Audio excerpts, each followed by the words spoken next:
Hi friends, ಎಲ್ಲ ಹೇಗಿದ್ದೀರಾ? ಎಲ್ಲ ಚೆನ್ನಾಗಿದ್ದೀರಾ ಅಂತ ಅಂದ್ಕೊಂಡಿದ್ದೀನಿ. ಇವತ್ತು ಎಗ್ ಬಿರಿಯಾನಿ ಹೇಗೆ ಮಾಡೋದು ಅಂತ ಹೇಳಿಬಿಟ್ಟು ನೋಡೋಣ, ಈಸಿಯಾಗಿ ಹೇಗೆ ಮಾಡೋದು ಅಂತ. ಇದು ಎಗ್ಗು ಸ್ವಲ್ಪ ಲೇಯರ್ ಹಾಕಿ ಮಾಡ್ತಾಯಿದ್ದೀನಿ. ಎಗ್ಗು ಯಾವ ಥರ ಮಾಡಿದ್ರೂ ಎಗ್ಗಲ್ಲಿ ಟೇಸ್ಟ್ ಬಿಡೋದಿಲ್ಲ. ಸೊ ಹಾಗಾಗಿ ಅದಕ್ಕೆ ಆಲೂಗಡ್ಡೆ ಅಥವಾ ಗ್ರೀನ್ ಪೀಸು ಈ ಥರ ಏನಾದ್ರು ಒಂದು ವೆಜಿಟೇಬಲ್ ಆ್ಯಡ್ ಮಾಡಿದ್ರೆ ಟೇಸ್ಟ್ ಚೆನ್ನಾಗಿ ಬರುತ್ತೆ. ಹಾಗಾಗಿ ನಾನು ಇದಕ್ಕೆ ಏನೇನು ಇಂಗ್ರೀಡಿಯೆಂಟ್ಸ್ ಬೇಕು ಅಂದರೆ ಆನಿಯನ್ನು, ಟೊಮ್ಯಾಟೊ, ಆಲೂಗಡ್ಡೆ, ಶುಂಠಿ ಬೆಳ್ಳುಳ್ಳಿ ಪೇಸ್ಟು, ಕೊತ್ತಂಬರಿ ಸೊಪ್ಪು, ಬೇಸಿಕ್ಕಾಗಿ ಇಷ್ಟು. ಆಮೇಲೆ ಗರಂ ಮಸಾಲ, ಖಾರದ ಪುಡಿ, ಆ ಥರ. ಎಗ್ ತೊಗೊಂಡಿದ್ದೀನಿ. ಎಗ್ ಬಾಯ್ಲ್ ಮಾಡಿಬಿಟ್ಟು ಅದನ್ನು ಅದ್ರದ್ದು ಓಟ್ ಬಿಚ್ಚಿಬಿಟ್ಟು ಇಟ್ಕೊಳೋದು. ಒಂದು ಪಾತ್ರೆ ತೊಗೊಂಡು ಅದಕ್ಕೆ ಎಣ್ಣೆ ಹಾಕಿ, ಎಣ್ಣೆ ಬಿಸಿ ಆದಮೇಲೆ ಸೋಂಪು. ನಾನು ಕೆಲವ್ರು ಬಿರಿಯಾನಿಗೆ ಎಲ್ಲ ಸೋಂಪು ಹಾಕಲ್ಲ, ನಾನು ಸೋಂಪು ಹಾಕ್ತೀನಿ, ಯಾಕಂದರೆ ಜೀರ್ಣ ಚೆನ್ನಾಗಾಗುತ್ತೆ ಅಂತ. ಸೋಂಪು, ಚಕ್ಕೆ, ಲವಂಗ, ಹೋಲ್ ಸ್ಪೈಸಸ್ ಬರುತ್ತಲ್ಲ, ಮತ್ತು ಹೋಲ್ ಸ್ಪೈಸಸ್ ಅದು ಹಾಕಿ ಆಮೇಲೆ ಕಸೂರಿ ಮೇಥಿ ಡ್ರೈ ಇರುತ್ತಲ್ಲ ಅದು ಇದ್ರೂ ಆಗುತ್ತೆ. ಇಲ್ಲ ಅಂತೇಳಿದ್ರೆ ಮೆಂತ್ಯ ಸೊಪ್ಪು ಅದನ್ನು ಹಾಕ್ಬೋದು. ನಾನು ಇರಲಿಲ್ಲ ಹಾಗಾಗಿ ಸ್ಕಿಪ್ ಮಾಡಿದ್ದೆ. ನೀವಿದ್ದರೆ ಹಾಕ್ಕೊಳ್ಳಿ, ಚೆನ್ನಾಗುತ್ತೆ, ಟೇಸ್ಟ್ ಚೆನ್ನಾಗಾಗುತ್ತೆ. ಆಮೇಲೆ ಇದು ಪಲಾವ್ ಸೊಪ್ಪು ಅಂತ ಬರುತ್ತಲ್ಲ, ಹಸಿನೇ ಪಲಾವ್ ಸೊಪ್ಪು ಅಂತೀವಿ ನಾವು. ನೀವು ಎಲ್ಲ ಏನು ಹೇಳ್ತೀರಾ ಗೊತ್ತಿಲ್ಲ ನನಗೆ. ಪಲಾವ್ ಸೊಪ್ಪು ಮತ್ತು ಆನಿಯನ್ ಹಾಕಿ ಅದನ್ನು ಚೆನ್ನಾಗಿ ಫ್ರೈ ಮಾಡ್ಕೊಬೇಕು. ಅದು ಟ್ರಾನ್ಸ್ಪರೆಂಟ್ ಕಲರ್ ಬ್ರೌನ್, ಸ್ವಲ್ಪ ಲೈಟಾಗಿ ಬ್ರೌನ್ ಆಗೋ ತನಕ ಫ್ರೈ ಮಾಡಿ. ಜಾಸ್ತಿ ಫ್ರೈ ಏನು ಮಾಡೋದೇನು ಬೇಡ. ಇದಕ್ಕೆ ಸ್ವಲ್ಪ ಆನಿಯನ್ನು, ಟೊಮೆಟೊ ಎಲ್ಲ ಸ್ವಲ್ಪ ಜಾಸ್ತಿ ಹಾಕಬೇಕು ಎಗ್ ಬಿರಿಯಾನಿಗೆ. ಯಾಕಂದರೆ ಎಗ್ಗಲ್ಲಿ ನೀವು ಏನೇ ಮಾಡಿ ಎಗ್ಗಲ್ಲಿ ಟೇಸ್ಟ್ ಬಿಡೋದಿಲ್ಲ. ಚಿಕನ್ನು, ಮಟನ್ನು ಆ ಥರ ಅದೆಲ್ಲ ಮಾಡ್ದಂಗೆ ಇದರಲ್ಲಿ ಟೇಸ್ಟ್ ಬಿಡೋದಿಲ್ಲ. ಸೊ ಹಾಗಾಗಿ ಇದರಿಂದನೇ ಸ್ವಲ್ಪ ಟೇಸ್ಟ್ ಎಲ್ಲ ಜಾಸ್ತಿ ಬರುತ್ತೆ.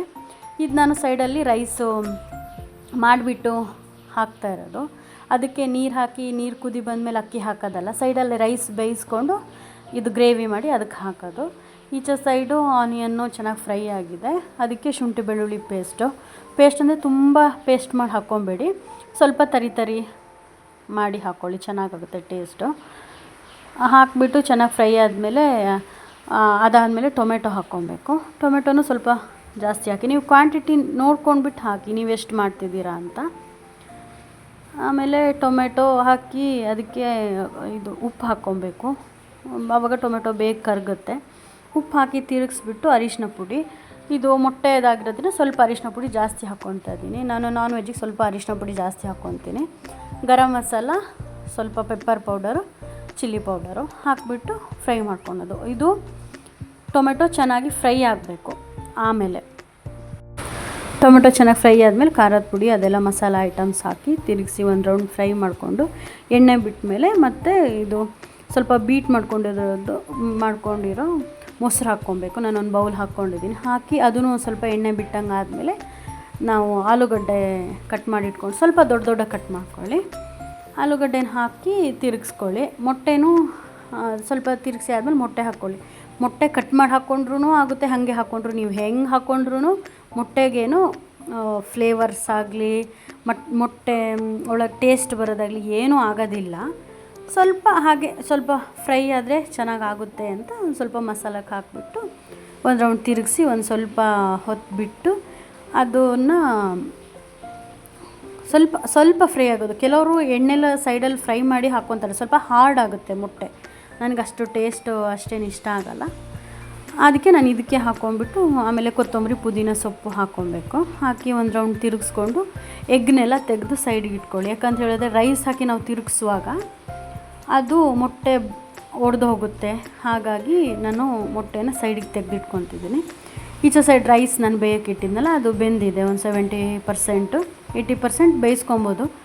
ಬೇಯಿಸ್ಕೊಂಡ್ಬಿಟ್ಟು ಹೀಗೆ ಒಂದು ಜಾಲರಿಲಿ ರೈಸ್ ತೆಗೆದುಬಿಟ್ಟು ಮಸಾಲಕ್ಕೆ ಹಾಕ್ಕೊಳೋದು. ಚೆನ್ನಾಗಿ ಸ್ಪ್ರೆಡ್ ಮಾಡ್ಕೊಳ್ಳಿ. ಆಲೂಗಡ್ಡೆ ಕೆಳಗಡೆನೇ ಇರಲಿ. ಅದು ಆಲೂಗಡ್ಡೆ ಇನ್ನೂ ಬೆಂದಿಲ್ವಲ್ಲ, ಸೊ ಬೇಯಬೇಕು. ಇದು ಮೊಟ್ಟೆ ಏನು ಬೇಯೋ ಅವಶ್ಯಕತೆ ಇಲ್ಲ. ಹಾಗಾಗಿ ಅದು ಆಲ್ರೆಡಿ ಬಾಯ್ಲ್ ಮಾಡಿ ಹಾಕಿರೋದಲ್ವ, ಹಾಗಾಗಿ ರೈಸನ್ನು ಸ್ಪ್ರೆಡ್ ಮಾಡಿ ಹಾಕ್ಕೊಂಡಾದ್ಮೇಲೆ ಮೇಲ್ಗಡೆಯಿಂದ ಮೊಟ್ಟೆ ತೆಗೆದಿಟ್ಕೊಂಡಿದ್ವಲ್ಲ ಅದನ್ನು ತೆಗೆದ್ಬಿಟ್ಟು ಅದ್ರ ಮೇಲ್ಗಡೆ ಹಾಕ್ಕೊಂಡು ಕೊತ್ತಂಬರಿ ಸೊಪ್ಪು ಮತ್ತು ಸ್ವಲ್ಪ ಎಣ್ಣೆ ಇದ್ದರೆ ಎಣ್ಣೆ ಹಾಕ್ಕೊಳ್ಳಿ, ತುಪ್ಪ ಇದ್ದವ್ರು ತುಪ್ಪ ಹಾಕ್ಕೊಳ್ಳಿ. ಮೇಲ್ಗಡೆಯಿಂದ ಒಂದು ಸ್ವಲ್ಪ ಎಣ್ಣೆ ತುಪ್ಪ ಏನಾದರೂ ಹಾಕೋದ್ರಿಂದ ರೈಸ್ ಒಂದು ಸ್ವಲ್ಪ ಚೆನ್ನಾಗಿ ಅರಳುತ್ತೆ ಅಂತ. ಮತ್ತು ಹಾಕಿಬಿಟ್ಟು ಅದ್ರ ಮೇಲೆ ಏನಾದರೂ ಒಂದು ಬಾರದ ಐಟಮ್ ಇಟ್ಟು ಸಿಮ್ ಮಾಡಿಬಿಟ್ಟು ಒಂದು 20 ಮಿನಿಟ್ಸ್ ಬಿಟ್ಟರೆ ಇದು ಬಿರಿಯಾನಿ ರೆಡಿಯಾಗಿರುತ್ತೆ. ಇದನ್ನು ರೈತ ಮಾಡ್ಕೊಳೋಕ್ಕೆ ಚಾಪರಲ್ಲಿ ಮಾಡ್ಕೊತಾ ಇದ್ದೀನಿ, ಈಸಿಯಾಗಿ ಹೇಗೆ ಫಾಸ್ಟಾಗಿ ಮಾಡ್ಕೊಳೋದು ಅಂತ. ಆ ಚಾಪರಿಗೇ ಟೊಮೆಟೊ, ಈರುಳ್ಳಿ, ಕೊತ್ತಂಬರಿ ಸೊಪ್ಪು ಹಾಕಿ ಚಾಪ್ ಮಾಡಿಕೊಂಡು ಅದಕ್ಕೆ ಮೊಸರು ಹಾಕ್ಕೊಂಡು ಅದಕ್ಕೆ ಒಂದು ಸ್ವಲ್ಪ ಉಪ್ಪು ಹಾಕಿ ಮತ್ತು ಅದನ್ನು ಚಾಪ್ ಮಾಡ್ಕೊಳೋದು. ಆವಾಗ ಮೊಸರು ಸ್ವಲ್ಪ ಕ್ರೀಮಿ ಆಗಿರೋದಿಲ್ವಲ್ಲ, ಈ ಥರ ಚಾಪ್ ಮಾಡ್ಕೊಳೋದ್ರಿಂದ ಏನಾಗುತ್ತೆ, ಕ್ರೀಮಿ ಟೆಕ್ಸ್ಚರ್ ಬರುತ್ತೆ, ಚೆನ್ನಾಗಾಗುತ್ತೆ. ಅದಕ್ಕೆ ಒಂದು ಸ್ವಲ್ಪ ಉಪ್ಪೆಲ್ಲ ಹಾಕ್ಕೊಂಡ್ಬಿಡಿ. ಮೊಸರು ಹಾಕ್ಕೊಂಡ ತಕ್ಷಣ ಸ್ವಲ್ಪ ಉಪ್ಪು ಹಾಕ್ಕೊಂಡ್ಬಿಡಿ. ರೈತ ರೆಡಿಯಾಗಿದೆ. ಇದು ನೋಡಿ ಎಷ್ಟು ಉದ್ರುದ್ರಾಗಿ ಆಗುತ್ತೆ, ಅಂಟಾಗೋದಿಲ್ಲ, ಎಣ್ಣೆನೂ ಜಾಸ್ತಿನೂ ಬೇಡ. ಒಂದು ಸತಿ ಈ ಥರ ಟ್ರೈ ಮಾಡಿ.